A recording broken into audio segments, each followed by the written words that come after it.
Hello and welcome to my first Lol Esports Top 25 Power Rankings, where we're going to rank the teams.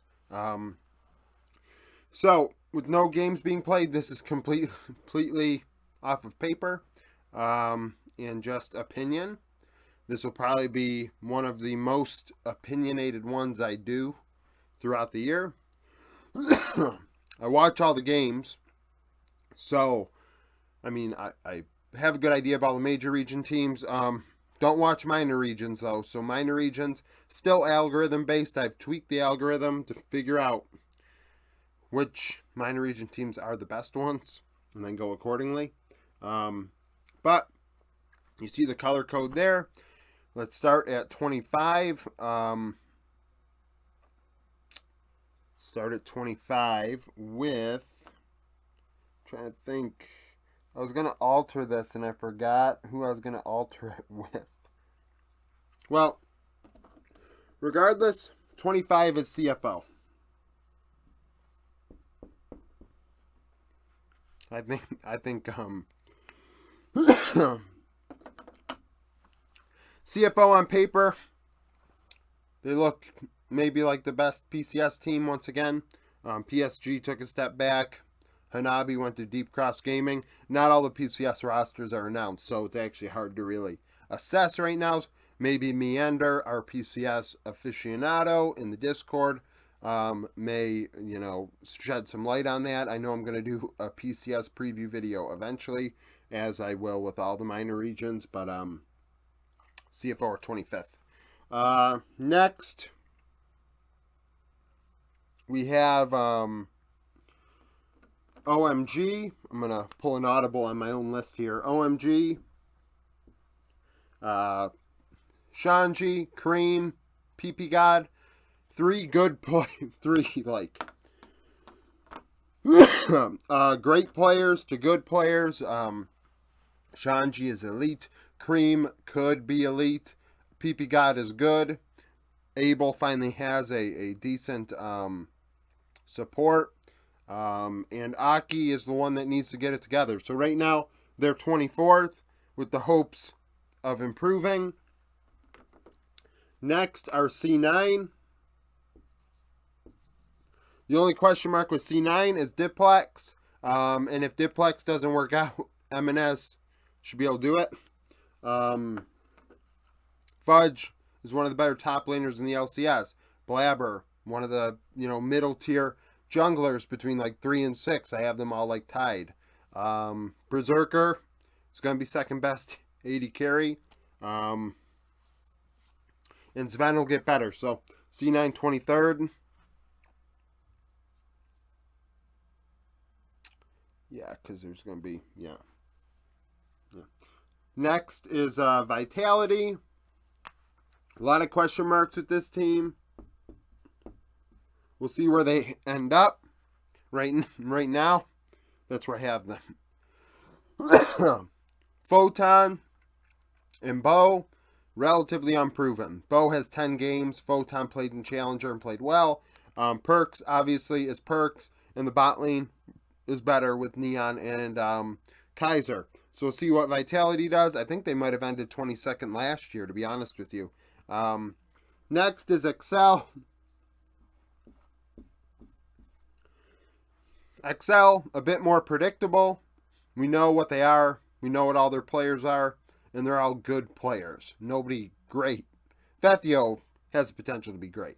But the other four are good to solid. So Excel are 21st. I'm going to go outside of the box here with GAM Esports at 20th.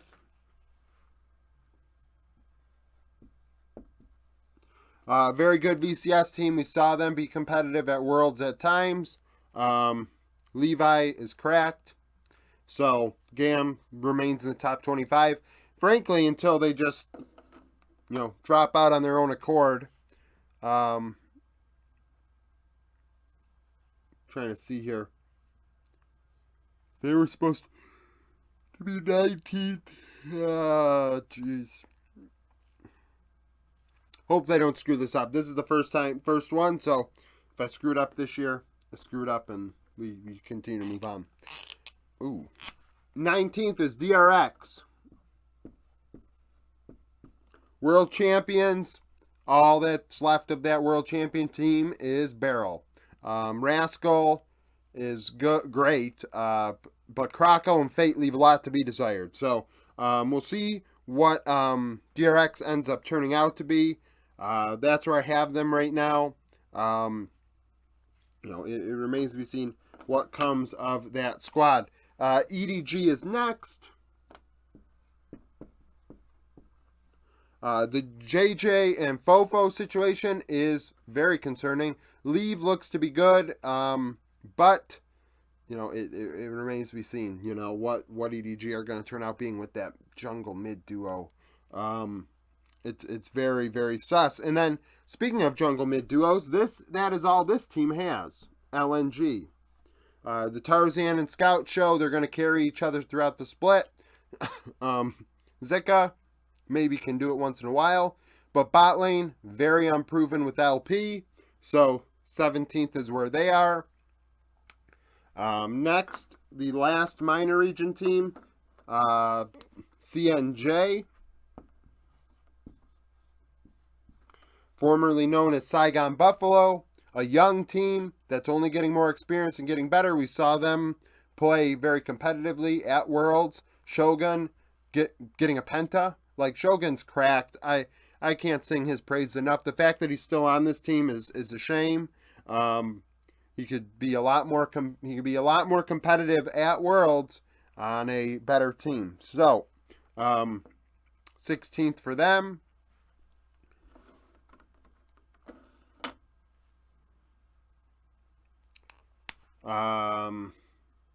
Koi is 15th.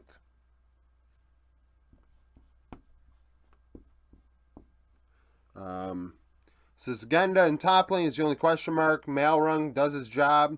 Larson and Comp are some of the best, and Trimby are some of the best of their positions in the LEC. But Malrung is very one-dimensional. But as long as he can do the job and get his laners ahead, it's okay to be a dog jungler and serve as a secondary support. But it's just one-dimensional. Sisgenda in top lane, though, is a question mark. G2, 14th. Until I see Yike play, that's where they are. There are rumors that they're dominating scrims.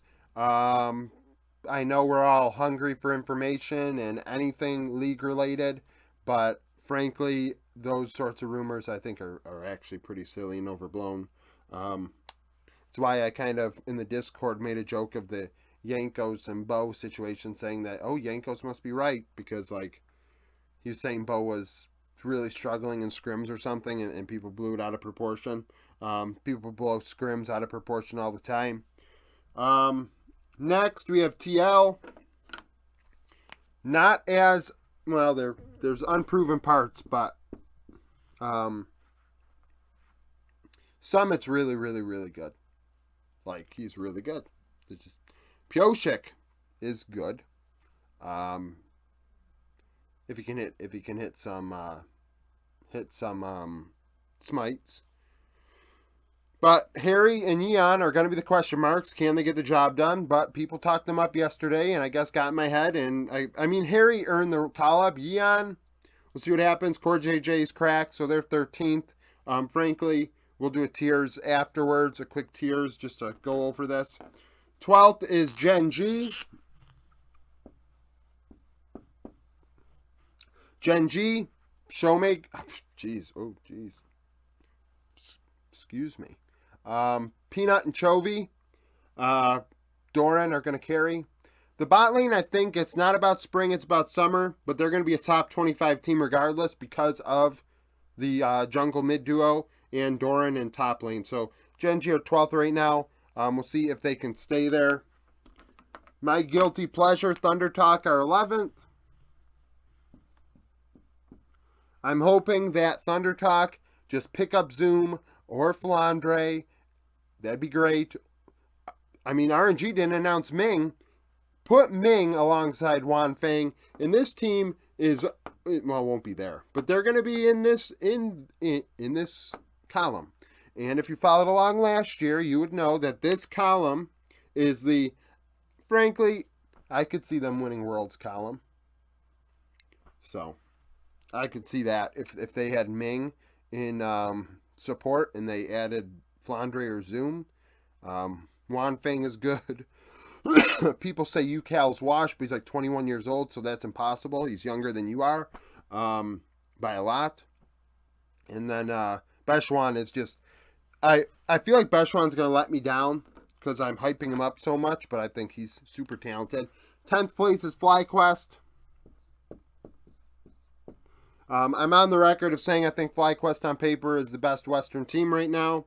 Obviously, no one's played, so when people say after, the split or whatever, FlyQuest stinks, it was on paper the best team, and I think that's pretty undeniable. I think Vikla in mid is super good. Young player, only going to get better. Prince, if he can play like he did in summer, he's going to be disgusting. And then Impact is going to be, Impact in top lane. And Spica is on the best team he's been on probably ever. So FlyQuest are in a good spot. Next, we have BLG.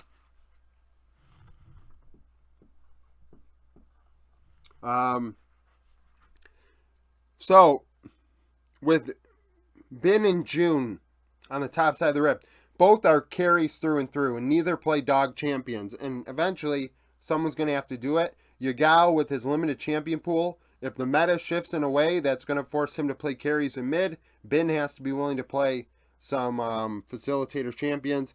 Elk and On in the bot lane. On is a big question mark, but Elk is very good. So BLG are 9th.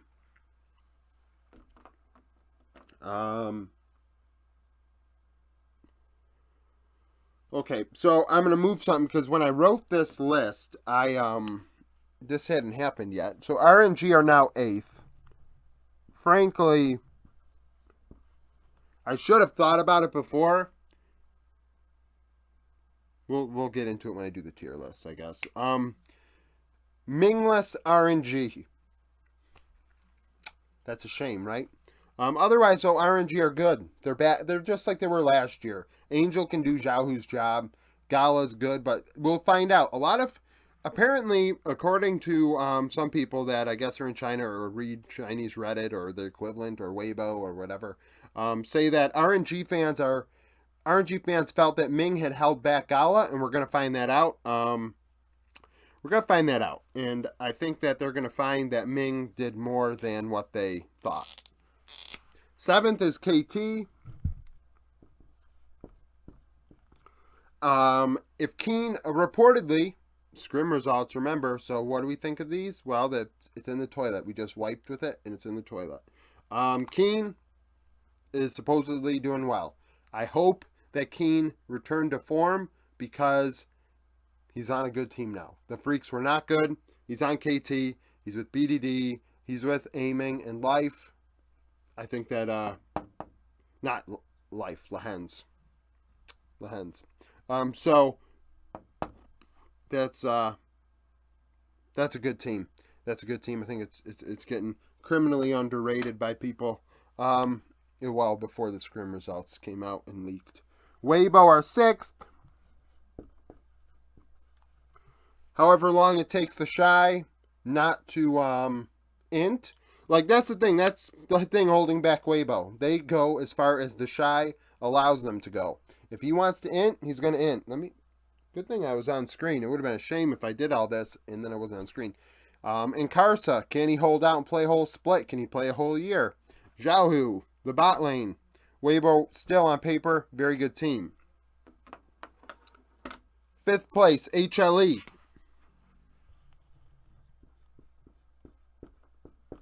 We're going to find out if Kingen was really good for, a couple weeks and overcame months of struggles and became a different player, or Kingen's Kingen.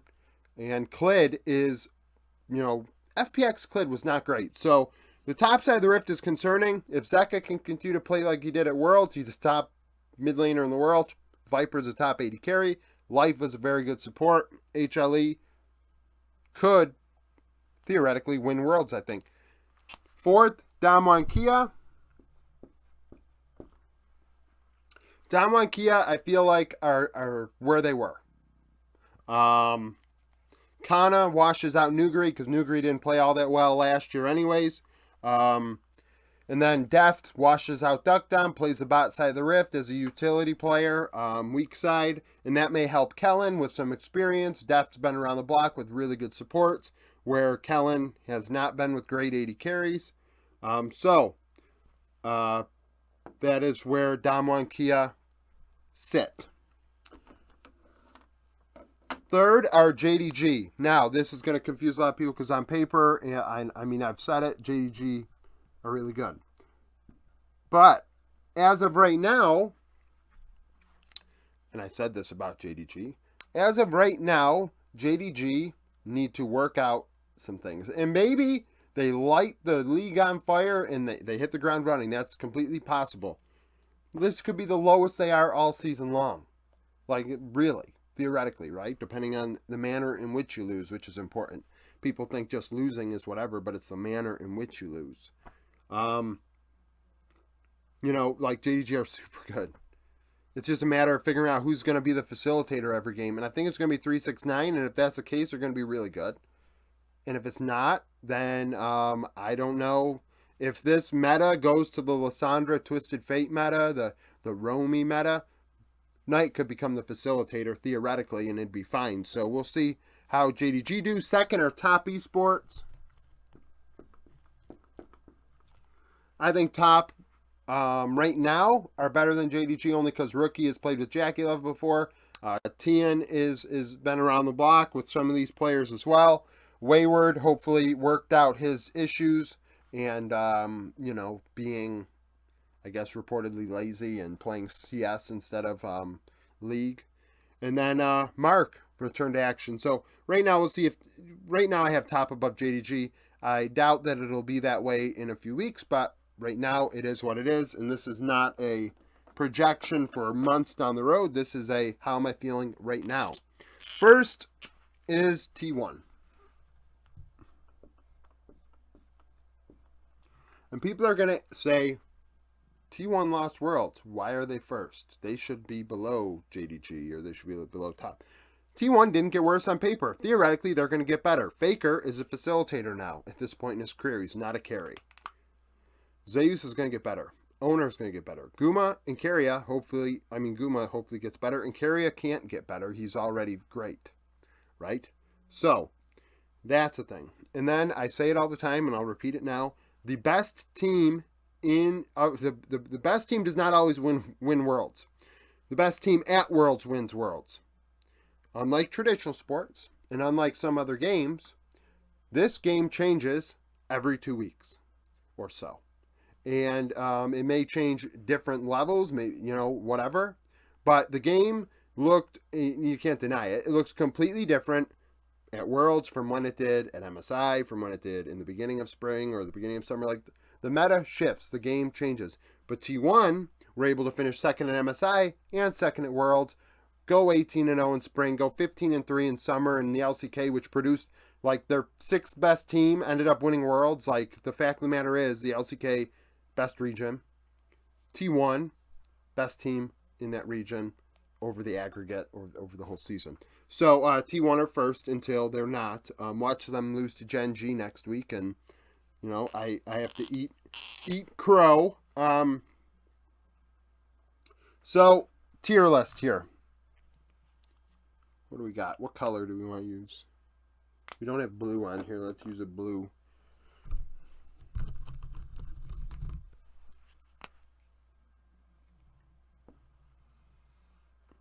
There's a line.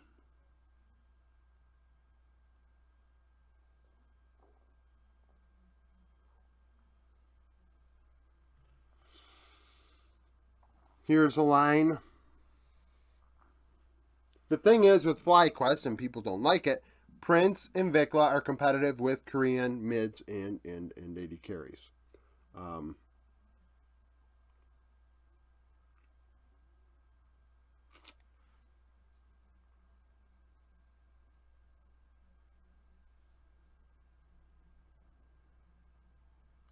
Do I want to just say it's the rest?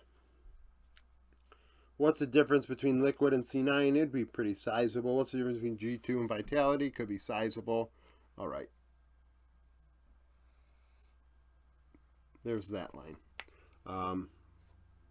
That's where I have it. So, comment down below with your opinions. Like the video if you like it. Subscribe to the channel for daily League of Legends content. Follow me on Twitter. Join the Discord. Become a YouTube member. And thank you for watching.